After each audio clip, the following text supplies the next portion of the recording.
Hello mga ka-IT! Long time no see mga ka-IT.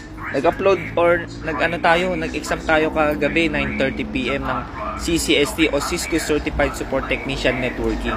And i-share ko sa inyo yung experience natin doon.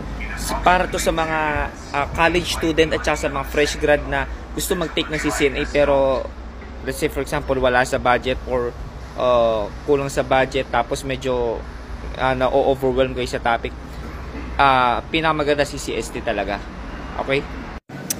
Ito mga ka-IT student, mga fresh graduate. So, ito yung in-exam natin kagabi, October 30, 2023. So, ayan siya.